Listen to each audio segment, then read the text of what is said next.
Hi, it's Jim here.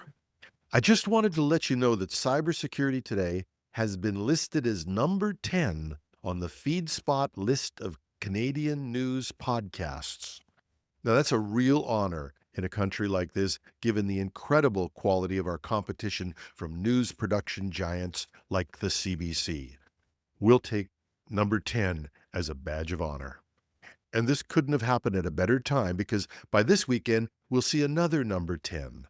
We will hit 10 million downloads. If you want to see the full list of the others on the list, there's a link on our show notes at technewsday.ca or .com. Take your pick. And thank you to all of you who've made this possible. And now, back to our regularly scheduled programming. Nvidia becomes the first GPU maker to be hit by Rowhammer-style attacks. Microsoft purges high-privilege access in Microsoft 365. PerfektBlue Bluetooth Flaw exposes 350 million cars. Police discover info leaked from a home device. And Elmo's X account is hacked. This is Cybersecurity Today. I'm your host, Jim Love. Nvidia is the first GPU vendor confirmed to be vulnerable to a Rowhammer-style bit flip attack, according to new research out of the University of Toronto. The team has demonstrated that Nvidia's GDDR6-based cards, including high-end models like the RTX A6000, can be exploited using a technique they call GPU hammer. Now, Rowhammer attacks exploit a flaw in how memory chips are physically structured. By rapidly and repeatedly accessing the same memory rows, attackers can cause electrical interference that flips bits in adjacent rows. Until now, this attack vector had only proven against system RAM.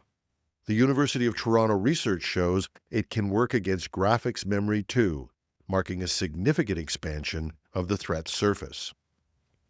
The proof-of-concept attack is complex, and it took the researchers months to develop, but the implications are serious.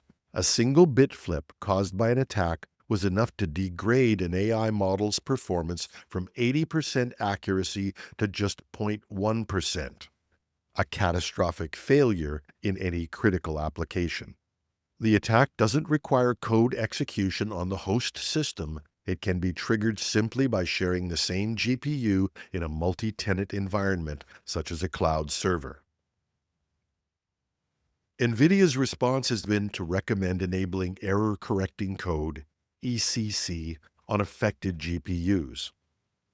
That feature can correct single-bit errors, but comes at a cost, roughly 10% performance loss and reduced usable memory. ECC is already standard on newer cards like the H100, but many widely used GPUs remain exposed. This marks a turning point. What was once seen as a DRAM-level threat is now a GPU-level concern, especially for AI and cloud workloads that rely heavily on shared hardware. The researchers have published a detailed paper outlining the technique, and there is a link in the show notes at technewsday.com or .ca. We've been critical of Microsoft when we think they deserved it, but it feels a lot better to be able to say when a company gets things right. And I think this time, Microsoft is on the right track.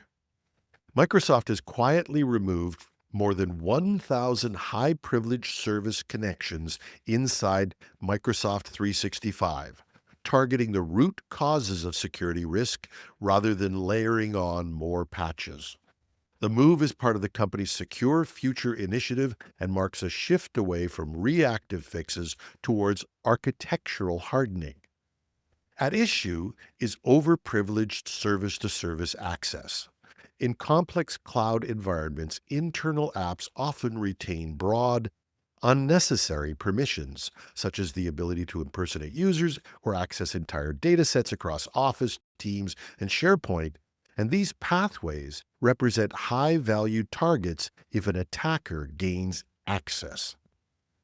Microsoft's Overhaul replaces these permissions with a strict least privilege model. This means services are now granted only the minimum access required to function and nothing more. This reduces the blast radius of a breach and helps prevent lateral movement, where attackers can use one compromised entry point to spread through a system or network.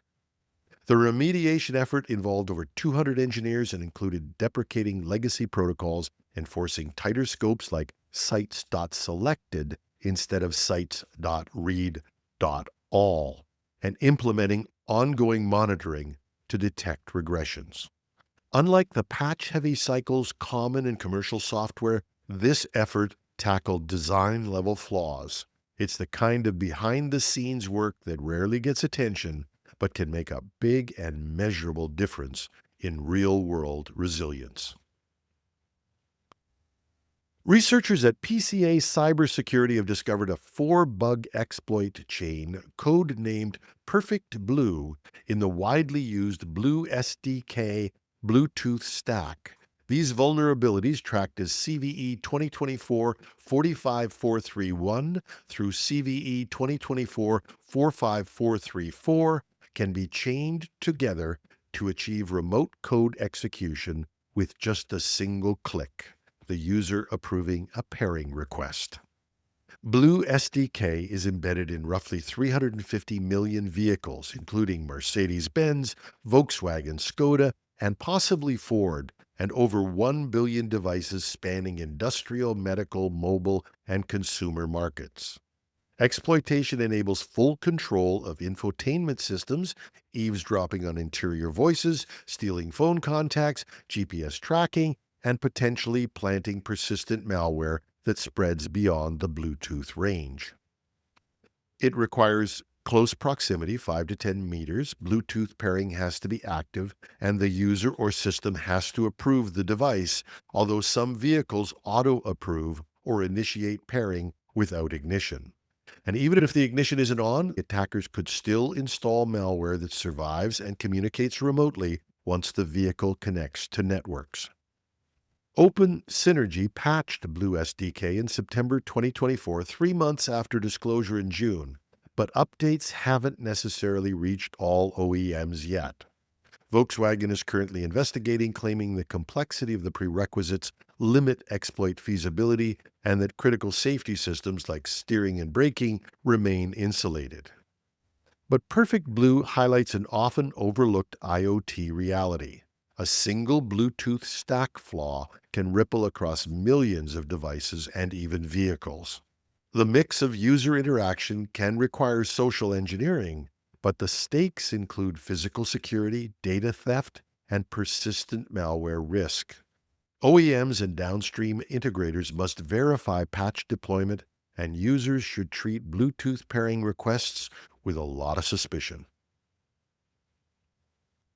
And in Fredericton, the capital of the Canadian province of New Brunswick, a police officer has been cleared of wrongdoing after a personal computer, once used to access law enforcement systems, was found in a dumpster and ended up exposing sensitive police data.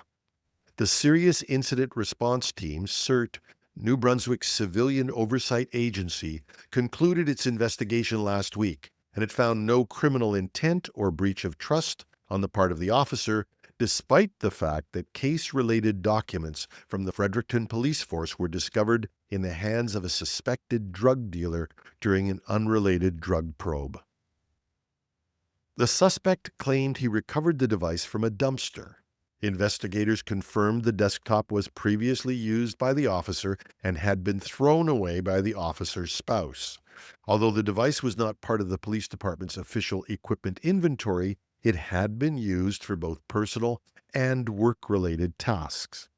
CERT determined that the officer was unaware that the computer had been improperly discarded and had no knowledge it had landed in the possession of a suspect, so no charges will be filed.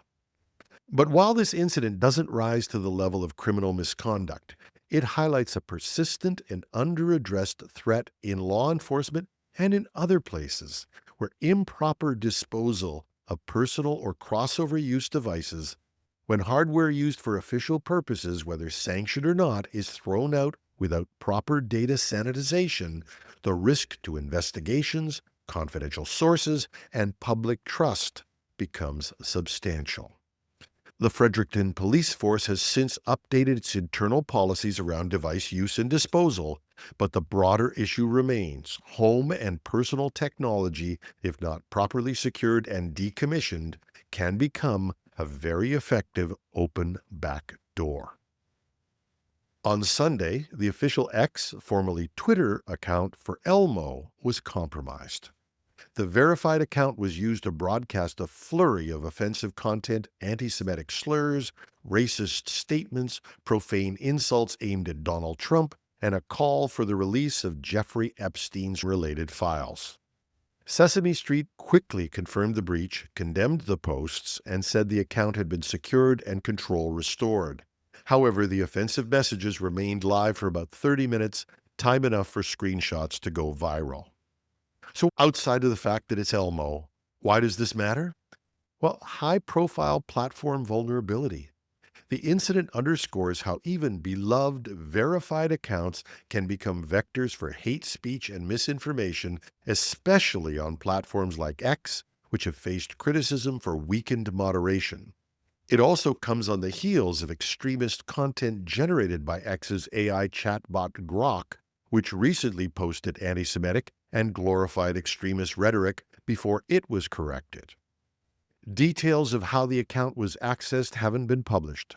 Common vulnerabilities could include password reuse, phishing, brute force attacks, or compromised third-party apps, but the reality is we don't know. But regardless of the method, the incident highlights ongoing security gaps, even for high-profile brand accounts. This breach illustrates two critical cybersecurity lessons. One, strong account security controls, unique complex passwords, hardware-backed multi-factor authentication, and frequent review of connected apps. All of these are essential, especially for high-profile accounts. And rapid incident response, timely detection, deletion of malicious content, and regaining control can help limit reputational damage, but it can't undo viral spread once screenshots exist. The Elmo incident is a stark reminder: no account is safe. For brands and institutions, even verified profiles require enterprise-grade security measures. Regular audits, hardened access controls, and fast containment protocols aren't optional, they're essential. After all, nobody wants to have their kids come and tell them, "Hey, look, Dad, Mom, Sesame Street was sponsored by new letters, F and U." That's our show, and as we move on to our next 10 million downloads, help us. Tell a friend, share the podcast with others, and yeah, we still need your donations at technewsday.com or .ca and click donate. And thank you to everyone for your support in this incredible milestone. I'm your host, Jim Love. Thanks for listening.